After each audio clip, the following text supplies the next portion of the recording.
Halloween Horror Nights 33.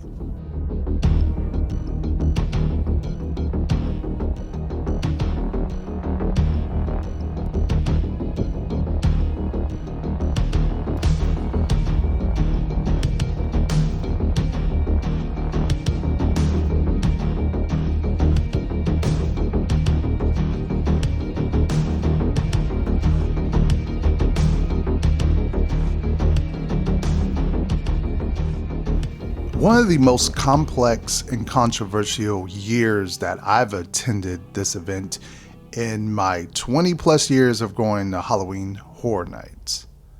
Now, it's fair to say this year had some criticism, some concerns, and some strengths and weaknesses. And for the most part, I've stayed silent. I didn't talk to anyone, didn't tell anyone my thoughts, because this year I really sat back and digested it and took a lot of this event in like I've never did before. And without further ado, here is my thoughts, my concerns, the strengths, the weaknesses of Halloween Horror Nights 33.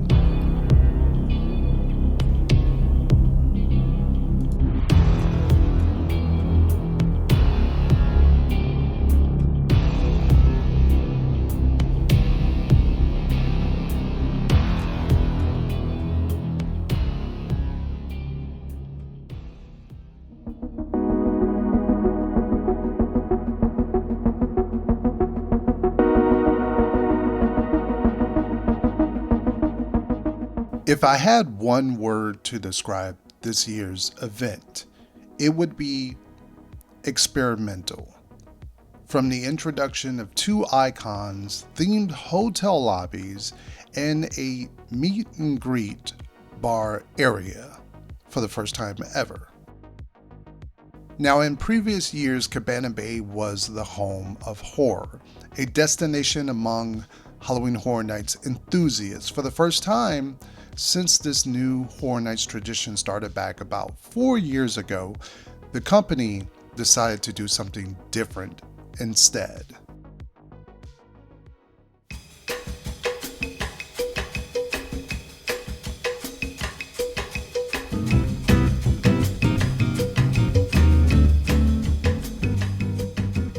Now, as detailed in design as these hotel experiences were, they were much better than what we had in previous years, which was just a quick sort of 3D cutout.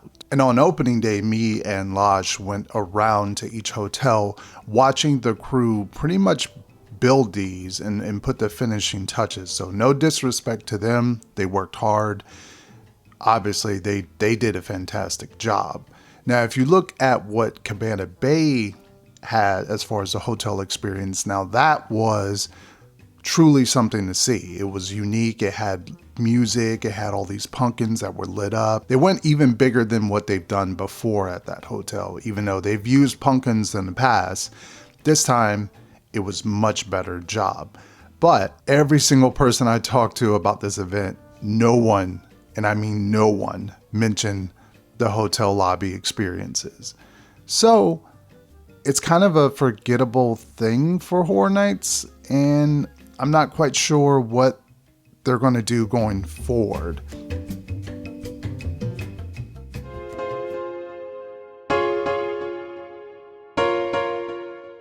The Dead Coconut Club. Easily one of the best designed club/bar experiences I think the team had created ever.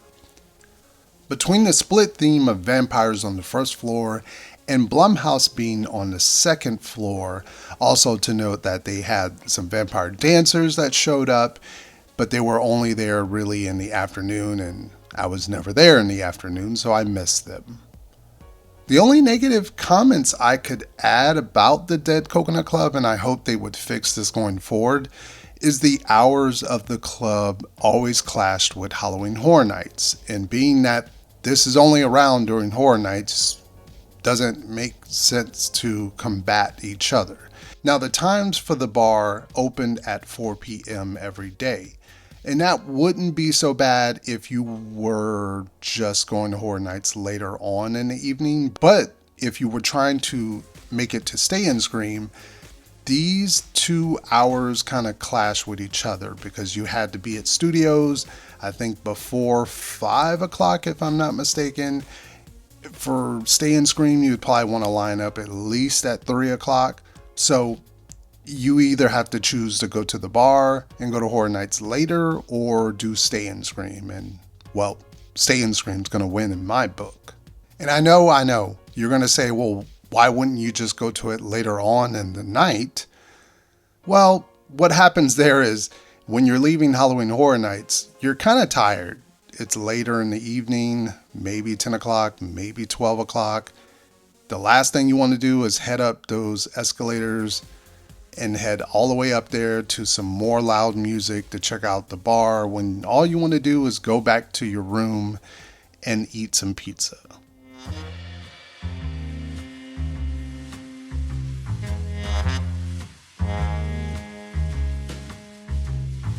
The Tribute Store. I don't know much I can say here. It's a store that's a tribute to a bat that's been a part of Halloween Horror Nights for many, many years. Better luck next time. That's all I can say about that.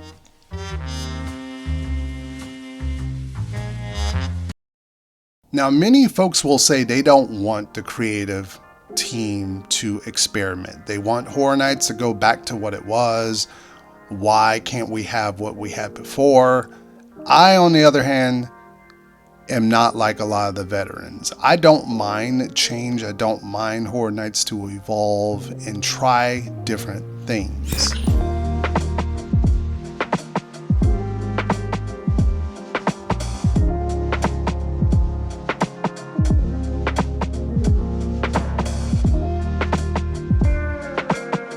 And well, they tried with last year with the Peacock Bar, which sort of transformed into this year being the HHN Bar. Drinks with meet and greet characters. It was always a joy to stop by and see who was on the stages. Now, they did switch it up. I believe there was a cast A and a cast B, and sometimes they did throw in an extra character that just wasn't on the stage at all. That was kind of a unique surprise there. The only downsides that I have about the HHN Bar is I wish the characters would have been more random. A good question is why we didn't have, I don't know, anybody from Triplets to be up there. You could have easily had more characters that were from some of the other houses, Slaughter Cinema, besides the 2 rock characters. I just would have loved more randomness. Why we didn't get any Universal Monster characters up there, I don't know. I felt like there was more that could have been done on that side, but it's nice. They had, kind of side A, side B characters. And I'll throw in, this is my biggest complaint about the HHN Bar. The characters, that's something else. But this event is worldwide known as being one of the best haunt events you can go to. Why is it they cannot properly light a meet and greet area? Because last year when we had the Megans doing their dance and then you got to take pictures with them, the lighting was horrible. It's horrible. It's horrible. It's horrible. It's horrible. Every single time you saw them outside of the daylight aspect, like the afternoon where you don't have the lights on, you can actually see them and take good photos. But everyone at that point is trying to just run to the next house. So later on, when you tend to stop by the bar and meet up with these characters, you're faced with the harsh reality of a blue light or a purple/pink light. It just makes your photos unbearable. And it makes the footage terrible too. And it makes you not want to stay in that area too long with having those lights kind of just brightly pointing at your face. So that's my complaints. If they can grow this HHN Bar experience to be something bigger, maybe somewhere else would be kind of cool. More unique characters, I think. they kind of have a successful element here.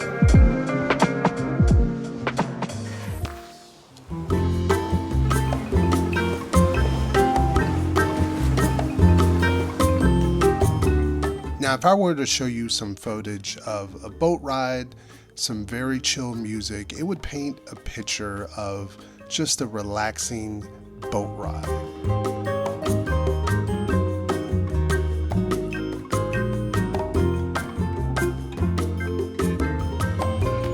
Now, if I were also to show you this sort of Italy designed hotel that is featured at Universal Orlando, you would just feel like you transported out of Orlando and into Italy.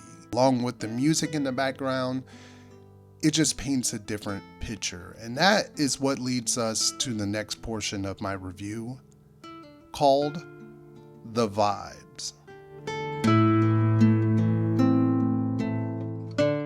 Now, if I said the words punk rock, metal music, and two icons from a realm that, when the dust has settled, we really learned nothing about. Now, this is where some of the confusion about Halloween Horror Nights 33 starts.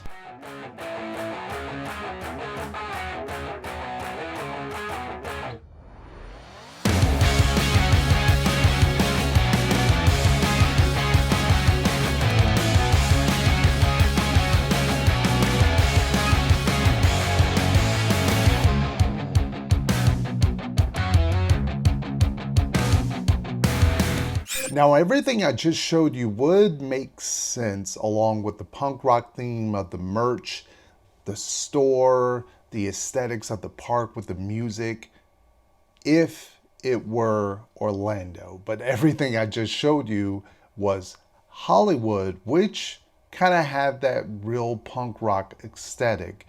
They even had a chainsaw gang that was right in the front of the park that were punk rock characters. Now, this leads me to believe that the marketing team and the creators of the event just didn't talk to each other at all.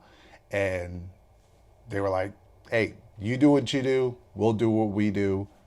We'll see how this turns out. Now, the overall theme in Orlando, from the punk rock colors to the design on all of the merch in the store, even the Slaughter Cinema punk rock heavy metal characters, was quite a different picture painted from last year, where we actually had Oddfellow, horoscope, astrology sprinkled through all of the scare zones, sprinkled into the icon, his house, and the merch design. It was telling a complete picture for the year.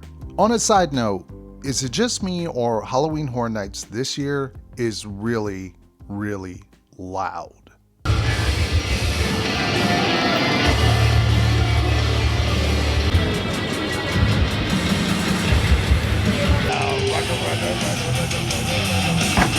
From the sound effects in the zone to the metal music that's blasting throughout the park, I just found myself feeling just not great a lot of times of standing around, unless I was like in a particular zone that had decent music, like Tortured Fair.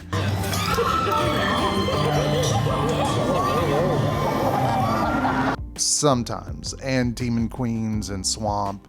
But a lot of the music and the noises, it just made, I don't know, Horror Nights feel weird to me this year.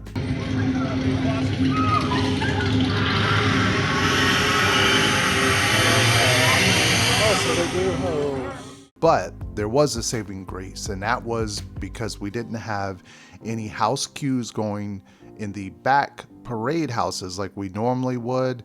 The DreamWorks Land ET area was quiet. Yes, there was pizza fries that you can get over there, but this was kind of like a secret closed off area that not many people really went to, but I found the silence so eerie and also just rewarding. I found myself many of nights just going over there just to kind of decompress from all the loudness of Horror Nights and it was perfect because it was a restroom, a freestyle machine, and pizza fries if I wanted, but also just to go over there for a little bit and decompress from the loudness of Horror Nights. So hopefully that stays that way, but I don't think it would. So all the marketing for this year stated that we would get 5 scare zones. Yeah, obviously we had 4 scare zones and one that was interesting to say the least.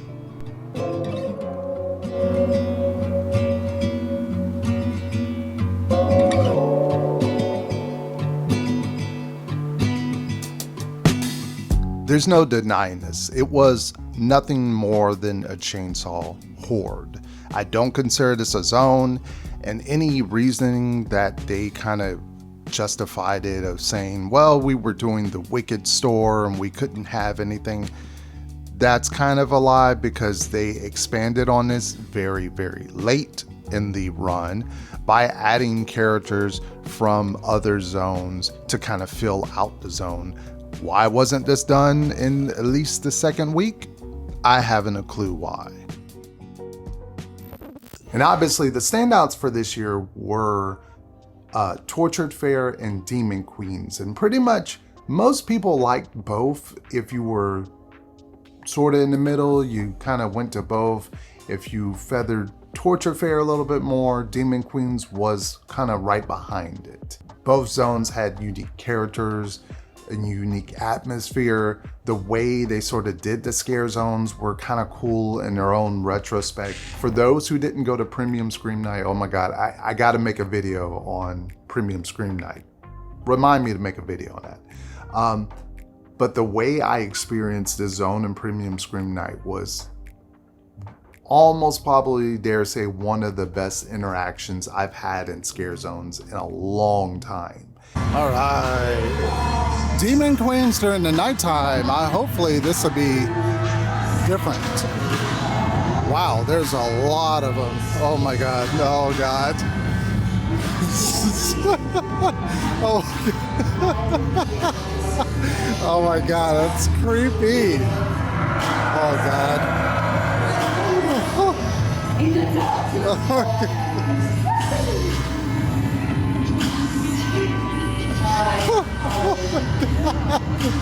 Oh my God, what the hell? What the hell?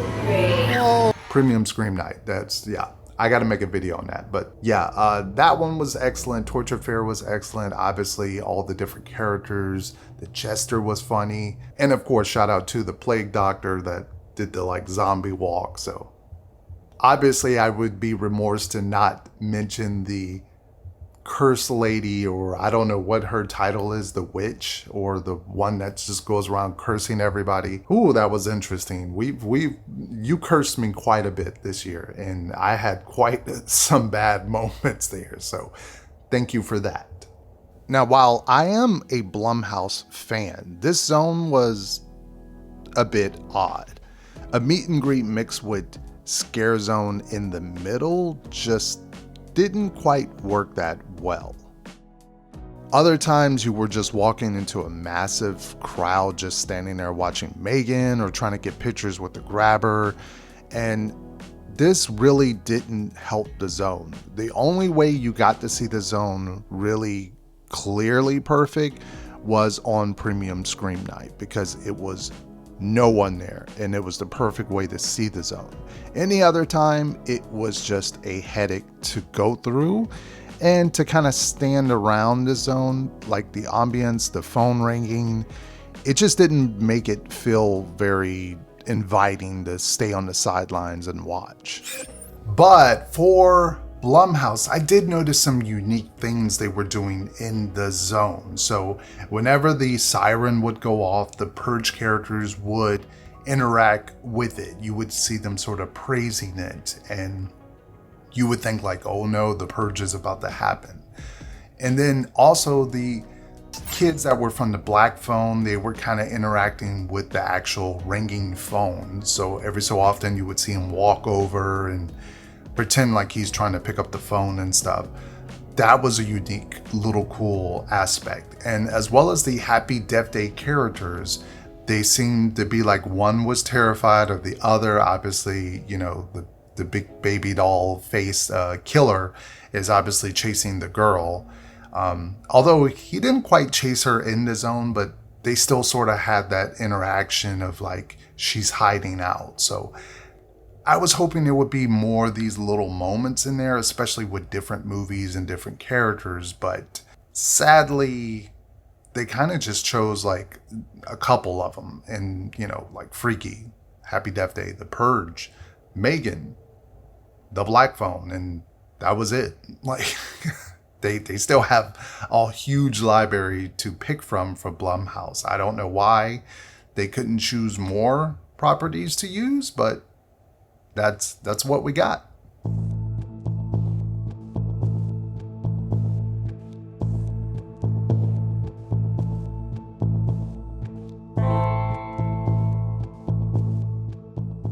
And that brings us to the last scare zone, Swamp of the Undead. Quite a weird zone that had some elements kind of fighting each other. The positives, I think, were obviously the zone itself was like a character. It was definitely filled. It didn't feel empty. It didn't feel like a budget zone. It really made you feel like you were walking through the swamp. And I love the characters that were mixed in. So some were human form, some were decaying zombies that gave me sort of like that feeling of the early 80s Italian movies that had zombies. They kind of look like that almost. So I love that good mixture of them. And I love the misting. I love all of it, except the lighting in the zone I felt was the problem. It seems like Central Park kind of has this problem for many, many years now, is they can't particularly light it very well. If they put too much light, then it's just too visible and you see all the characters. If they make it too dark, you can't see the details on the characters. Half of the time you're missing the scares. And Central Park is just a weird location because everyone funnels through and it's hard for the scare actors to actually step out and scare people. I felt they did a better job this year than in previous years, but I think the lighting for the zone just didn't really help it.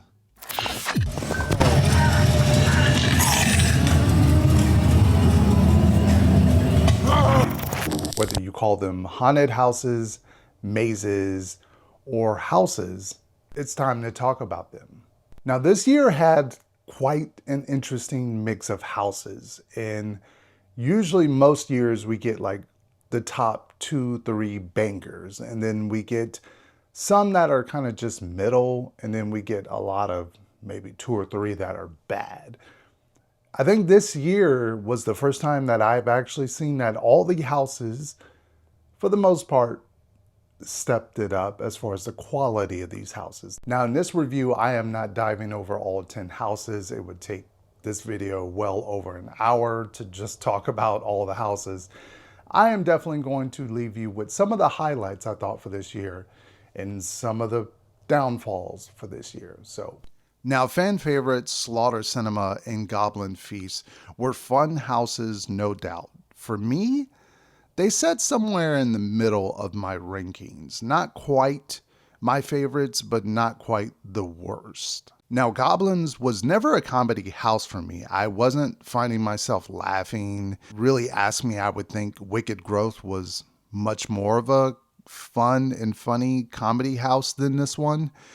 I did enjoy my time through Goblins. I think the only thing I would say that's probably my negatives about this is I felt the masks were repetitive and kind of cheap looking. I get it, they're goblins, but some of them just look very just generically goblin-esque, like Goblin 1, Goblin 2. Like it just didn't have any characters in this. And the giant scene was just weird. When you first see the giant, it made sense. It was cool because it's a visual effect that's kind of in the background where you have the witch goblin stewing the pot.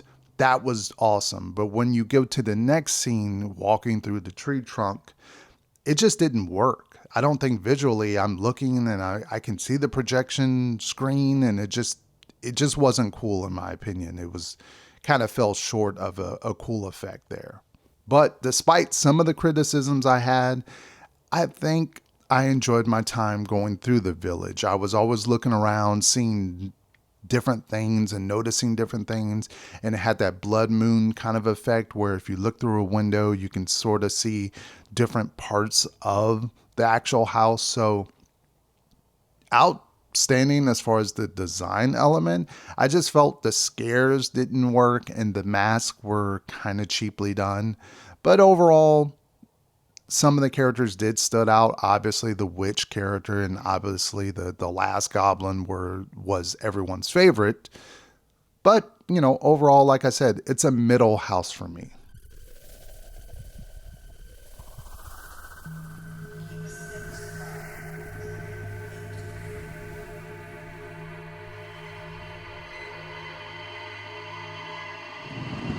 Keep a steady spine into the food. If you thought I wasn't going to mention the most talked about house this year, well, you're dead wrong. Insidious. Oh my God, this house. Every single conversation I had this year mentioned Insidious in some grand form. Obviously, Horror Nights proved that they can do a house that is intensely scary when they want to do. And it's a safe bet that I'm going to say that this house, it's probably going to change Horror Nights going forward. And that's a bold statement, but based upon a survey, I can't really say too much into it, but he was talking a lot about Insidious, so yeah. Now this time around, they actually did a different approach versus the other Insidious houses that we've had before, which were more story-based. And this one was like, no, you're just going into the further and we're just going to scare the out of you, pretty much. This house was stellar. Now, yes, it could have used a little bit more storytelling, a little bit more human characters, but, it's a spook house. You get what you came to Horror Nights for. Stellar house, I could definitely see it being up there high in my rankings for this year. It's definitely probably in the top 5, obviously, for this year. Now, the next part might shock everyone watching. You have been warned. Now, it's no secret that I am not a fan of the Universal Monster houses. In fact, I am sick and tired of seeing them at Halloween Horror Nights. But a few years ago, the world was going through a pandemic, and we got to see a house not once, but twice. And this house might have changed my perception.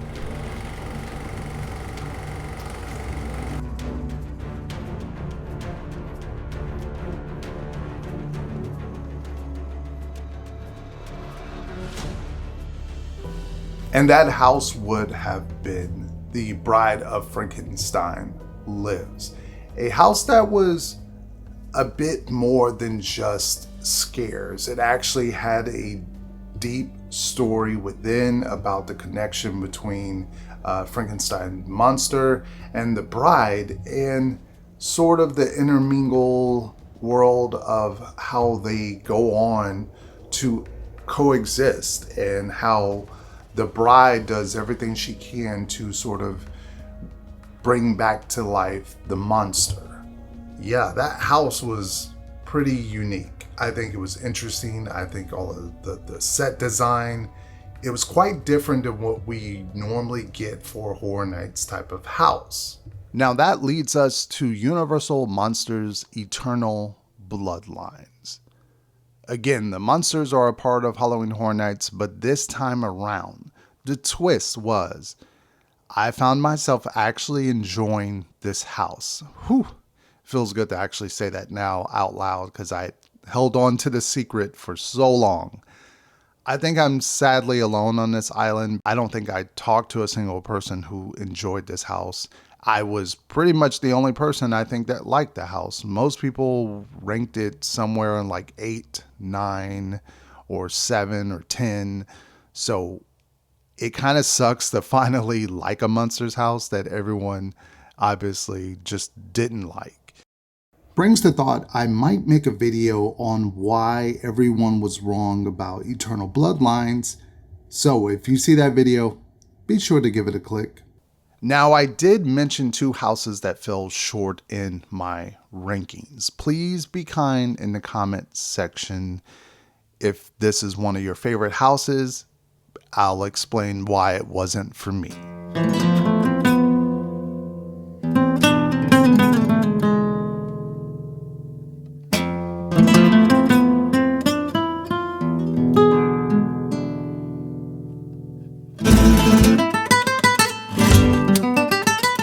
Monstros was an original house borrowed from HHN Hollywood. And when I say borrowed, I mean like they pretty much just copied and pasted the house. But somewhere along that translation, like, I don't know what happened. Now, I was lucky enough to see the firsthand experience of Monstros over in Hollywood, and I was one of the only ones in my group that actually enjoyed it. If not for that, maybe Orlando's version would have been decent to me. Not only on the scares, the mask design and the house layout was far, far better over in Hollywood. I just not sure why our house decided to copy it and do just a poor version of it. And if you thought I was not going to mention this, that final scene, oh my God, I can't. When Murthy, being a static figure with a head nod, literally left me speechless and not in a grand way. Like I literally can remember the first time I walked through that house and I looked at it and I blurted out a few of these words. Now, along with the theme of this year being experimental, came for the first time an early Unmasking the Horror tour, starting a few weeks before opening night. Once on this tour, you actually got to see 3 of the houses before Halloween Horror Nights even started with the lights on. So you kind of got to see more of the house than you would in the show mode that's running with the characters and the sound. Now, we went through Museum, Slaughter Cinema, and Triplets of Terror. And one of these houses ended up being one of the worst houses, I think, this year. We want to give something for everyone. So when we're in that brainstorm week, and we typically like to come out of that week with 10 original content ideas, we can take a look at it and make sure that we have something for everyone, that we're not all slasher based. This year, we have an original content house called Triplets of Terror. Now, there are many attributes to what makes a slasher great. It's not just because it's a slasher that makes it great. It's a lot of different things. Take, for instance, Michael Myers. Like, sure, Michael Myers is interesting himself, but you also have the town Haddonfield. You also have the setting, which is Halloween. You also have that superb soundtrack by John Carpenter. You also have the iconic kills. All of these make Michael Myers obviously a horror icon, or a slasher horror icon that stands amongst the greats. The triplets, on the other hand, not really. Now, while I don't mind the triplets themselves, the characters, they're fine.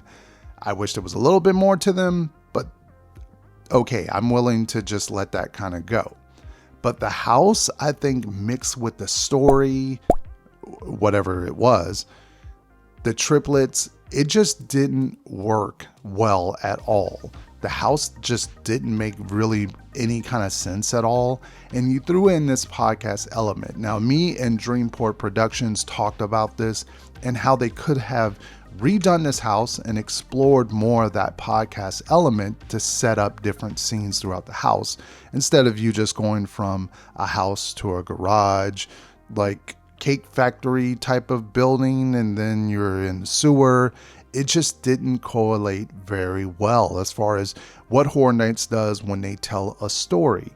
This one was like, oh, They're triplet characters. They kill around different times every year. It's a birthday related thing. That's it. But I do give them credit because the food booth that was sort of themed after triplets was top tier for me. That burger, oh my God. If you know me, I love a good burger. And that was just delicious. So at least it brought me that. If the house was awful, at least I got a good burger out of it. Now, with all of that being said, I would be remiss to not say, yes, Halloween Horror Nights obviously has some problems they need to fix on forward. But the term of this year being budgeted or it is an off year, I think I've come to an understanding. Horror Nights is what you make of it. Now, some folks went 1 or 2 nights and they had a blast. I talked to people who went for the first time and they enjoyed everything that they did. And when I think back about this year, all the times I spent, all the friends that I connected with, all the times that I ran houses with Dreamport, me and Losh running through Ghostbusters, me and April spending time in Demon Queens, those are the moments that I think that make this year a standout year. Now, is it a 10 for 10 perfect year? Of course not. But being the fact that Universal as a company is growing and growing, they have a brand new theme park opening. They are opening up Horror Nights in Vegas. We have to take these kind of considerations into the bubble when we talk about Horror Nights. And what they presented to us this year didn't necessarily feel too much like a budgeted year, unless you want to dive deep and you want to say, well, they reused Slaughter Cinema, they reused a lot of props, they're dipping back into the Major Sweeps thing, but they were smart about it, very smart. So Horror Nights 33, I enjoyed it. I liked the food, I liked some of the houses, I had great memories. Demon Queens, who would have thought a zone with nothing would be one of my favorite zones? And there you have it. That is my thoughts, my review on Halloween Horror Nights 33. And what was your pros and cons for this year? I don't want to know your rankings because everyone's going to put Sidious #1. I really want to know, what did you overall think about this year? What was your pros? What was your cons? If you enjoyed this type of video, obviously leave it a thumbs up, hit that subscribe button because we have more content coming very, very soon. So thank you all for the support. Thank you all for the wait. I've been working on this video for quite some time. So thank you all and peace out.